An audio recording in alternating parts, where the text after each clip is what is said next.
of sterilization. We have manual and we have automatic. No? So when we say manual, so that traditional way, magpabukal og tubig dyan. So kailangan dyan tao, assuming na lang tayo stove din ha. No? For our automatic, of course, the modern way, we have electric sterilizer. No? So, ang ato aron bantayan din ha is ang timing niya. No? Pag once man good mapasagdan nato si manual, so na instances na matunaw jud ang iyahang feeding bottle. So the timing for our manual we have 10 to 15 minutes. Then for our automatic, since our automatic is wala man gud siya atong timer, no? Namo koy uban karon katong latest na ato ang electric sterilizer na siya timer, so i-set na lang nato siya. Again, wala man siya timer, so kita ang mag-set time. So, 20 to 25 minutes for our automatic. Okay? So, steam type si automatic, no? Steam type siya. So, maulang yung water na ito ang i-fill in. Or sa manual, so we have at least 2/3 of the capacity sa tuang pot. So, pero pag isa lang ka bottle ito ang i-sterilize, enough lang to cover up ato ang bottle. No? Not to, daghan na po kayo na tubig. Kaya kung daghan po na tubig, so mag-awas-awas ra, useless ra ang tubig. No? Kung little amount of water lang po, no? Dili ra po level, dili matabunan dyan ang iyahang feeding bottle, mo po na instances ng matunaw ato ang feeding bottle. Okay? Enough lang na ma-cover up ato ang bottle. Okay? This is the manual and the automatic. So the materials needed, we have basin with water, so for rinsing and washing. Then we have our pot, we have our dish rack or storage box. Then we have our electric sterilizer, then datong. Then we have brushes, no? 2 types of brushes, natay big brush and then the small brush. Then the dishwashing soap. And of course, the use bottle. Okay? So again, with water na siya to ang basin. Then again, before the procedure, wash hands. Then, not necessarily na mag-gloves ta. Mag-clean mata sa ato ang feeding bottle, no? So, as much as possible, mag-wash hands is enough na para proceed ta sa ato ang procedure. Then again,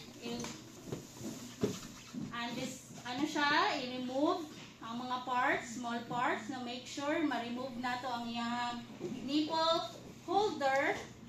Kaya ang uban milk, diyan na siya sa suok-suok mag-stop. So, jud siya.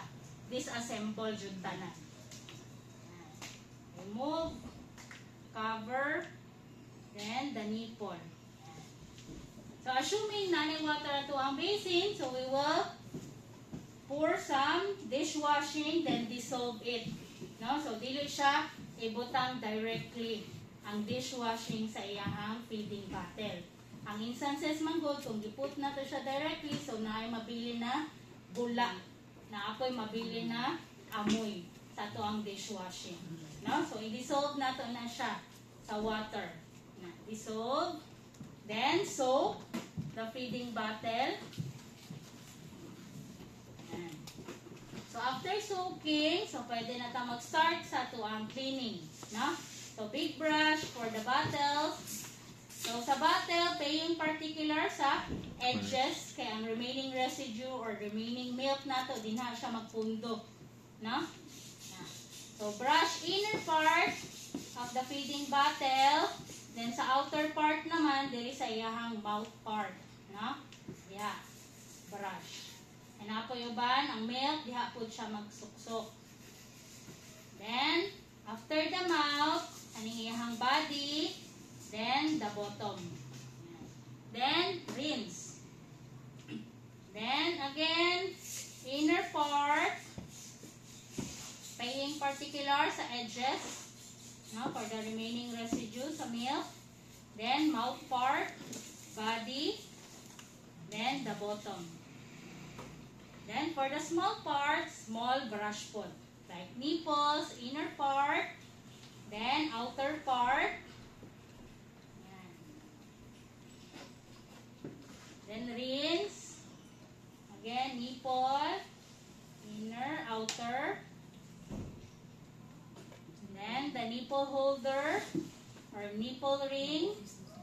Yan, inner, then outer part. Inner, outer.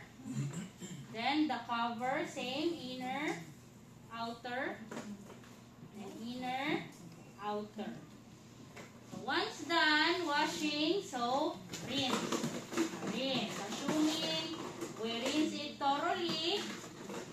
Kung na siya faucet, so make sure na running water. No, kung wala, so every time mag-change yun ta. No? Para ma-clean yun ang ato ang bottle. So, after rinsing, no, assuming na-rinse na siya thoroughly, so, with water naman ni ato ang pot, then turn on stove, make sure na boiling point na ato ang water. No?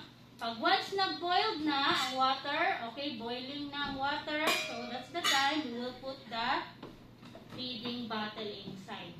No? The bottle, the cover, the nipple holder or ring, then the nipple,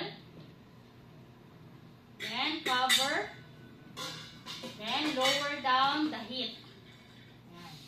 Pag once na lower down heat na ta, so that's the time we will start counting 10 to 15 minutes.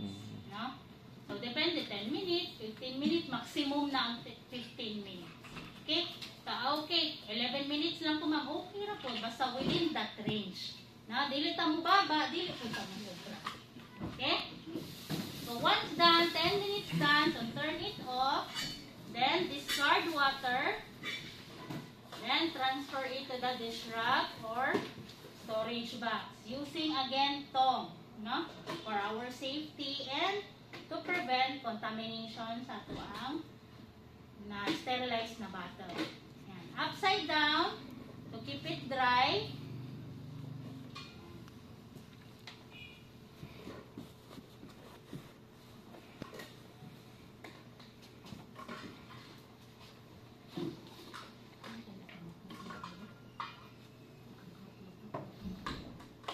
Then cover to keep your bottle clean. So, done with the manual. So, pag automatic naman, so same process, no? Wash, rinse. No? For example, na-rinse na siya, na-wash na. Then, proceed ka sa automatic. Yan. For automatic, again, na mo lang yung area itong i-fill in sa water. So, fill in water, put back, then, put inside the feeding bottle. So, same gapon, naka-upside down. So, nasa ito ka compartment, no? For the bottles and for small pieces sa tuang, or small parts sa tuang feeding bottle. Ayan.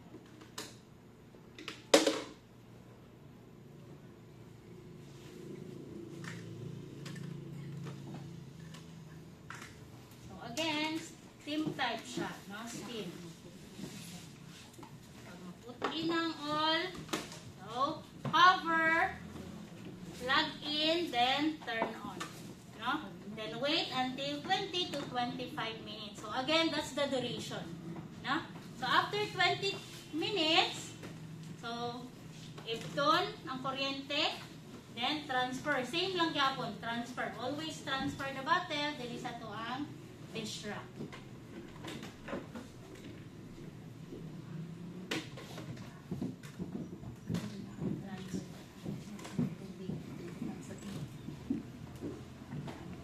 Assessment, si assessor ang mag-assign sa inyo kung unsa na sterilization ang iyahang ipa-execute sa inyo. It's either manual or automatic. Na? Dili man necessary kaning duha ka buok ang iyahang ipa-perform. Pili lang, no? So, during lecture demonstration, i-lecture siya para napod may idea kung saan din siya. Okay? So, once done, so we're done, no? We're done with our sterilization. Then, tuloy-tuloy na tayo na. Pag mag-sterilization, preparing formula. No? Magtimpla na tagatas.